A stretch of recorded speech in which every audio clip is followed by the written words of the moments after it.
Hey guys, Jeb Brooks, greenergrass.com. I am in Atlanta, Georgia today for a really cool reason. I can't wait to share this with you. It is definitely a new thing for the channel. Let's get started. I'll tell you what we're doing on the way. Okay, you see, so a while back I sent an email to Ed Bastian, the CEO of Delta. It was just kind of on a whim. I didn't expect to hear back, but I did in about 10 minutes. I said, look, we've got this really cool channel about aviation, and I think it'd be really fun to sit down and chat. He said that sounds like a cool idea, and here we are. So I'm waiting for an Uber. I'm heading over to the Delta headquarters here in the next few minutes. Hey, how's it going? Thank you for the ride. I appreciate it. And you're welcome. Not too far.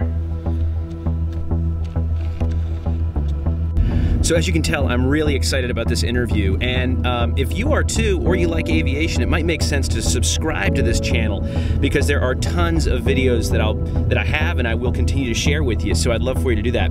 But for now, let's get into this office and interview the CEO of Delta. See, look a little distant. Guess that's okay there. We'll just, there we go, that'll do. Well, yeah, I really do appreciate you sitting down. So I thought we'd get started with a lightning round, if that sounds reasonable. Okay. So aisle or window? Aisle. Okay. Biscoff or pretzels? Biscoff. Okay. Do you carry on or do you check your bag? I carry on. All right. And I don't know if you're non-rev, but do you have a medallion status? I have a false medallion status. Okay, all right, well, we'll accept that, that's good. So I should say I am a Delta Diamond. Appreciate that. And I have had the chance to kind of connect with some pilot friends and some flight attendant friends and frequent flyer friends. And my takeaway is you've got a lot of constituencies to sort of work with. Yeah. Not to mention investors. Yeah. So my question for you really is, what motivated you? Why did you decide to take this job? Well, this job is my dream job. It's a great company. It's got a great culture. It's got great people. It's challenging. It's dynamic. Every day here is a different day. It depends on how you want to look at it. Either you can look at it as a burden or you look at it as opportunities.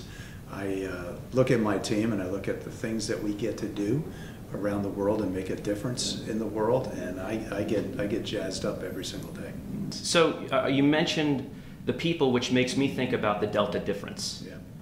What is that for you?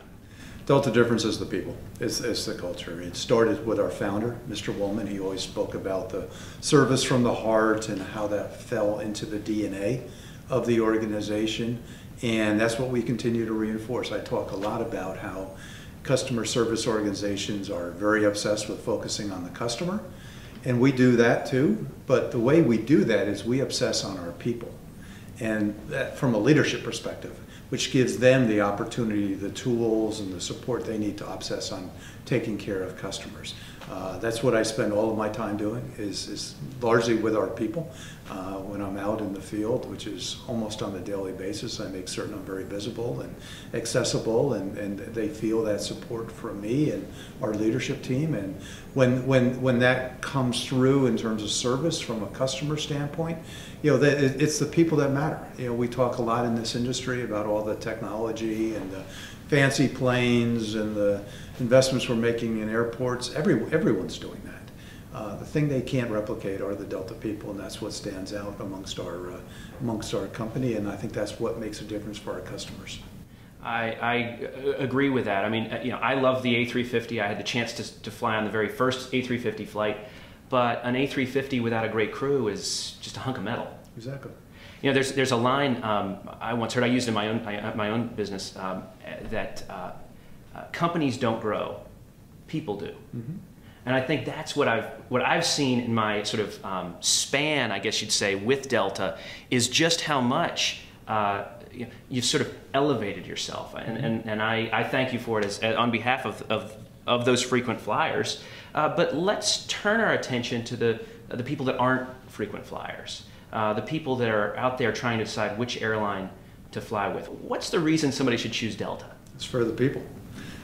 First of all, the service and the reliability and the consistency of delivery is the standard. That's safe, on time, with your bags, making certain that you are arriving at your destination early, if not on time, matters. I mean, and unless you have that foundation in place, none of the other stuff really matters. And that's one thing that we've spent a lot of time in the last 5 years, improving the operational integrity and quality of that service. The second thing, once you have that in place, is that we want people to have as enjoyable an experience as possible. The people hear about air travel today as something that we all endure. We'd like people to enjoy. It's a beautiful experience, flight, and it's almost it's a miracle. We put our hands in the trust of our pilots and mechanics, and we travel around the world, and we have an expectation of we don't even think about the things that people used to worry about in this industry. And secondly, now that we're carrying the types of numbers that we are, with 200 million people a year, you've got to do that and not be seen as a commodity. You got to be seen as providing a service. I've talked a lot about in the company that our brand has taken on the effect of a lifestyle brand. We're a consumer brand. People identify with and engage with, and those are some of the things I hope people, after their experience on Delta, they start to appreciate and walk away with. I've seen you talk about lifestyle brand, and I think it makes so much sense. I mean, whether we're flying for work, for pleasure, or something in between, it is part of our lives now. People don't think about getting on a plane the way they did just a few years ago. And there's something, to your point, there's something romantic about, at least to me, about going through a door, walking through a door, sitting down for some period of time, and typically in a pretty comfortable way, walking out of the same door and being in someplace completely different. Completely. It's transformative, and we take it for granted. And and you can do it. I can continue to think air travel is the greatest bargain around. You do it at price points that again could not have been seen as conceivable in the past. And you can do it for small trips. You can do it for an international journey. You can travel. You can take off here in Atlanta, and you could be the next day you could be in Johannesburg, or you can be in Singapore. It's a magical experience, and we always have to step back and reflect on how that really does change people's lives. It truly does. And you mentioned Johannesburg, which is your longest route, a great route. I flew it just a few weeks ago and had a wonderful time on that flight. But it gets me thinking about Delta as a global airline. Mm-hmm. I know that's something you've spent some time on. Yeah. I'd love for you to talk about that. Specifically, is your vision of Delta as a global airline about more partnerships like you've created, or is it expanding Delta Metal? It's expanding Delta Metal. Today we are still largely a domestic airline. About 2/3 of our revenues are US based and 1/3 are internationally based. I would like, over time, now it's going to take years, to get the international revenue pool to rival the domestic revenue pool. And the reason for that is, when I think about the US marketplace, it's largely a mature market.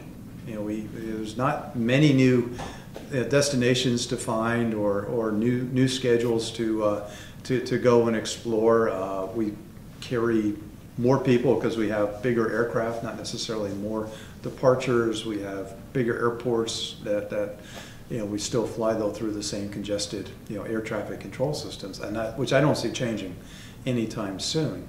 So long term, the growth of our business has to be on the international front, and it has to be taking the opportunities that we have here domestically and bringing them into the international marketplace. It was why it was so important on the whole Middle Eastern campaign to get the government support to allow us to have a level playing field to compete, to make that goal achievable. It's why we do have partnerships. We have partnerships not necessarily to grow our partners' revenues. We have our partners.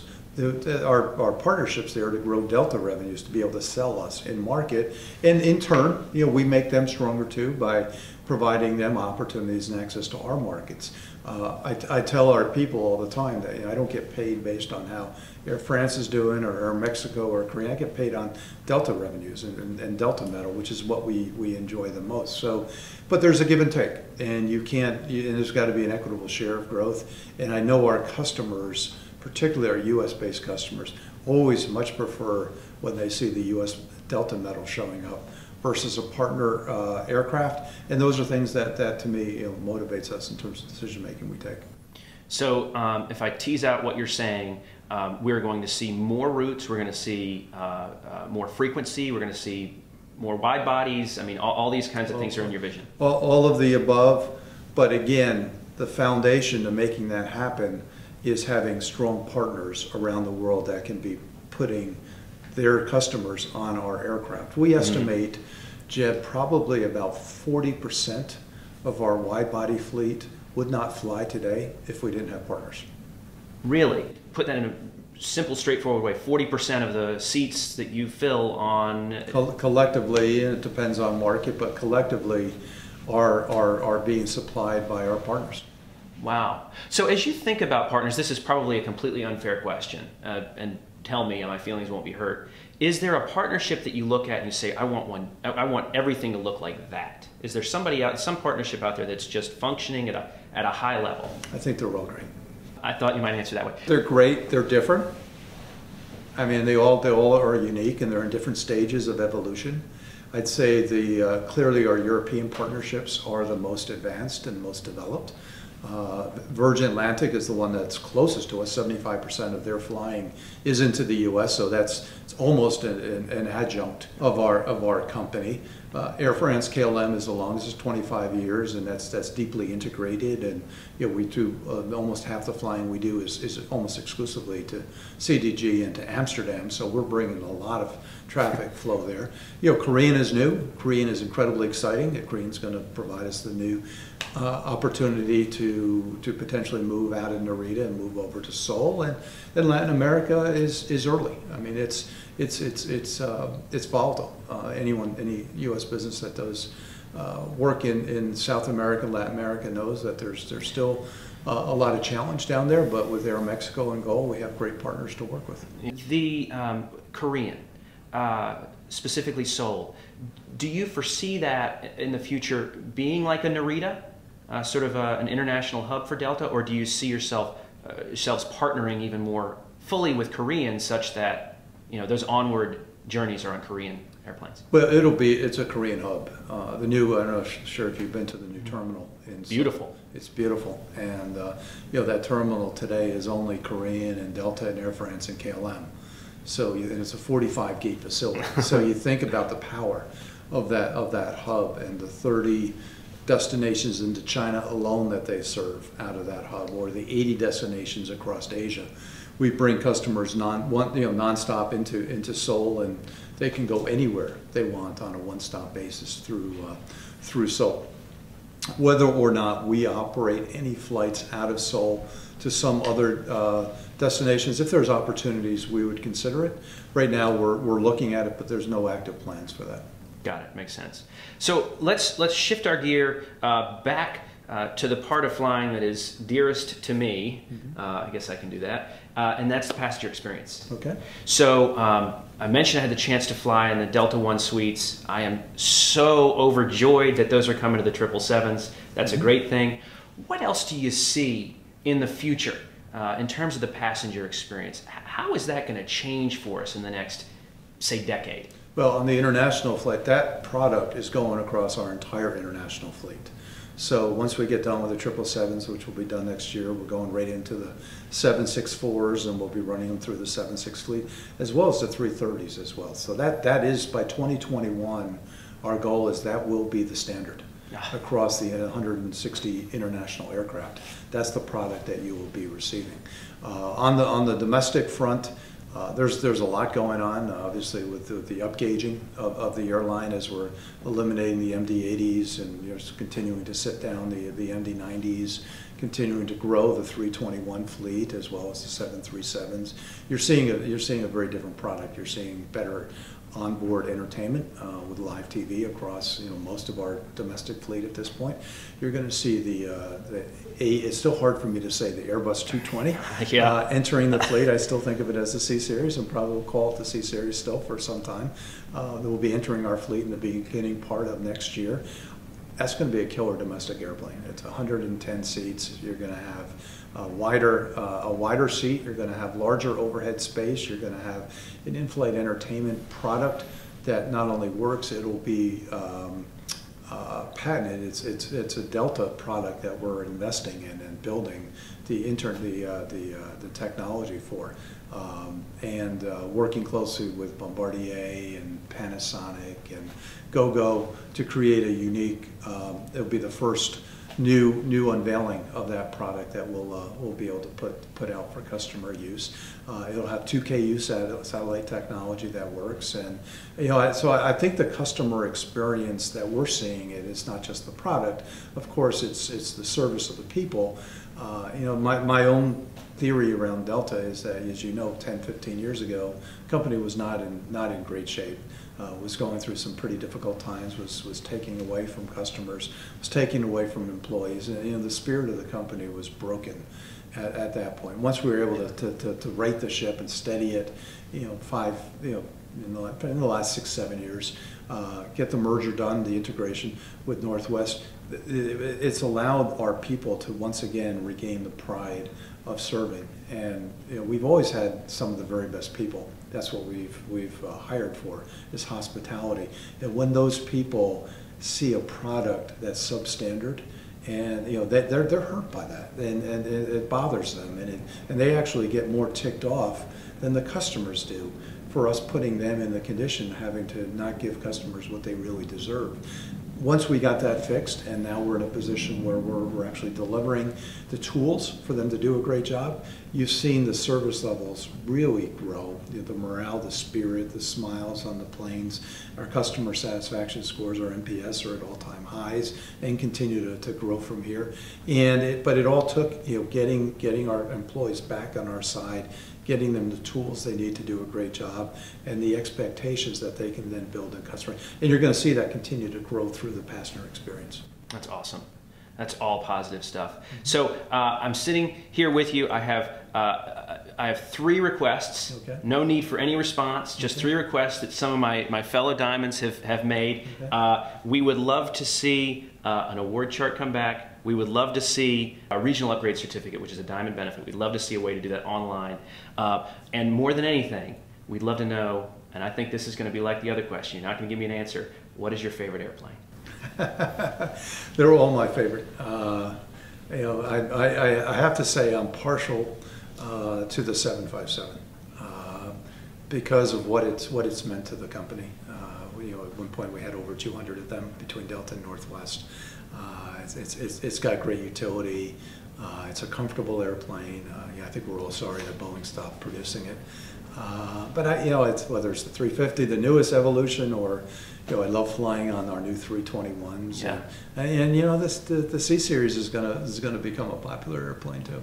Well, I'm so glad to hear you say 757, because that means we have some support for the 797, the mid-market jet. That's good. I'd like to hear that. Yeah. We hope to be flying that someday.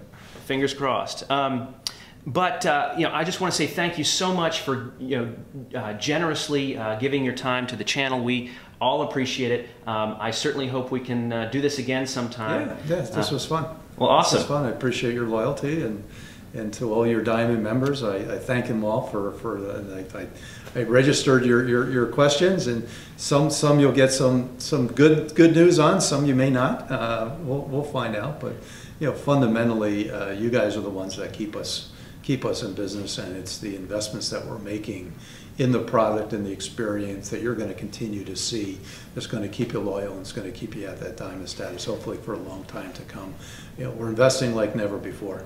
The company this year will invest $4.5 billion in our company, and that's going to be a run rate that you're going to see year after year after year. And so when you think about it, over a 5-6 year time frame, $20 billion invested from now for the next 5 years, you're going to have an incredibly, you've got a good experience today, I hope.